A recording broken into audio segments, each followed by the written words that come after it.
I'll just ask you, as a guy who was there for the atmosphere and everything else, how surprised were you that we saw a totally different Bruins team here in Game 3 and one that was able to put Carolina away?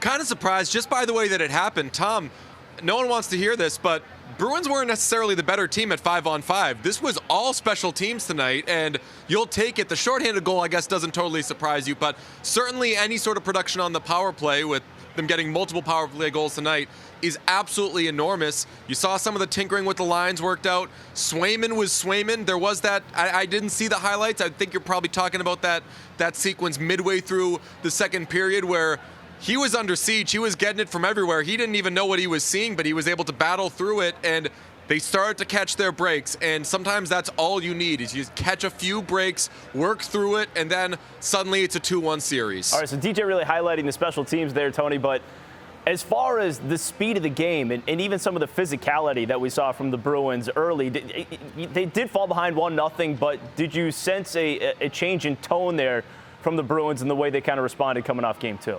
I did. I think they were a little more subdued, weren't playing as crazy as they were during Game 2, trying to stay composed and stay out of the penalty box because you just can't go to the penalty box against this team. Although their power play isn't very good and they haven't gotten a lot of opportunities and goals on it for the Carolina Hurricanes, but the Boston Bruins, they need to stay out of the box. They need to play 5-on-5.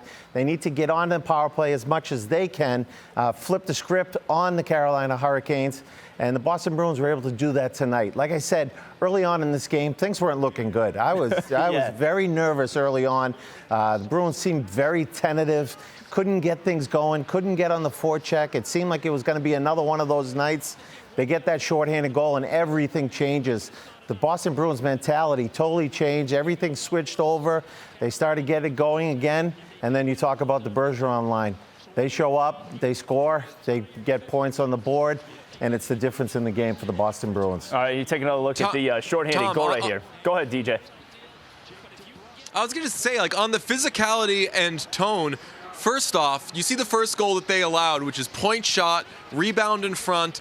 Carlo can't get the guy in front of the net. That's the type of goal that just the Bruins of yesteryear never allowed because you had Chara, you had Seidenberg, you had these monsters in front of the net who didn't let anybody get to those pucks. And Carlo's a tough guy, so you see them allow a goal that way and you think, oh my God, they're just going to get it from every which way. But give credit to them for tidying up a little bit. Swayman's never going to really eat pucks, but they were able to get to a lot of those rebounds.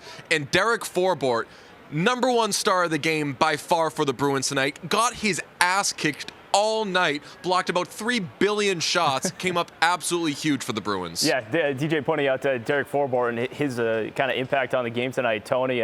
I feel like the fourth line also stepped up. They played pretty well. It wasn't just the top line guys with Pastrňák and Marchand finally getting going, but you kind of saw it all the way down the roster. Well, the Bruins need everybody chipping in. You saw Forbort on one of those PKs, he blocked 4 shots.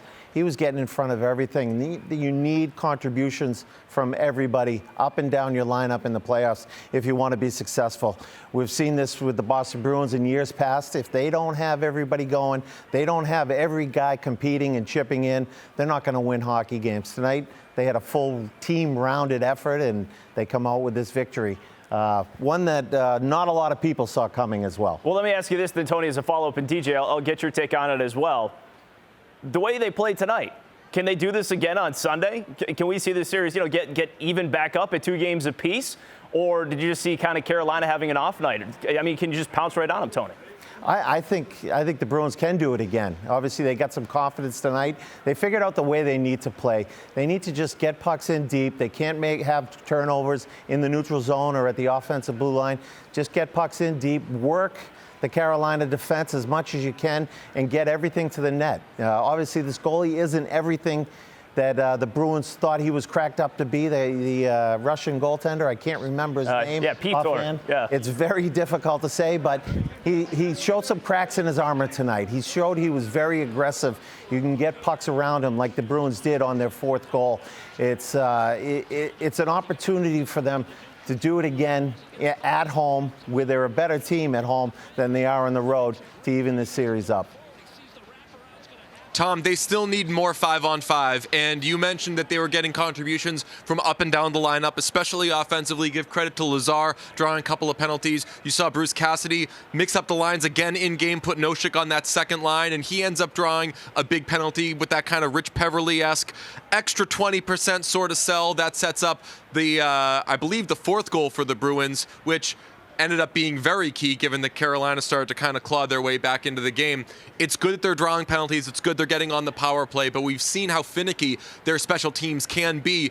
They need to actually start producing and scoring goals at 5-on-5. That's the kind of last piece of the puzzle for me. I'm happy with how Swayman played. I'm happy that they did get contributions with drawing penalties. I'm glad that Brad Marchand had that moment where puck takes a funny bounce. He has space. He has patience. He scores. You even saw with his zone entries after that. Tony said off the top, he's totally right. Nothing more dangerous in the NHL than Brad Marchand's generally dangerous. Hashtag Brad Marchand. But nothing more dangerous as far as offensively goes than Brad Marchand when he's confident. And you saw it once he got that goal. His zone entries were better. He was playing a lot more confident. So they got things.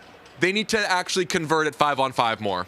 Looking ahead, do you stick with the perfection line here, Tony? Do you stick with David Pastrňák playing back up with Bergeron and Marchand? I would. I mean, you have to generate offense from somewhere. The Boston Bruins, they weren't getting it in games 1 and 2. They put the line back together. They start to get some mojo. They get things going again.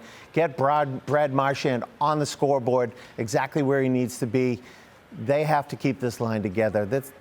If they want to win and they want to be competitive in this series, Pastrňák needs to be on that right side. It also helps when Taylor Hall is producing and Charlie Coyle as well in the shorthanded goal. So that helps you keep that line together.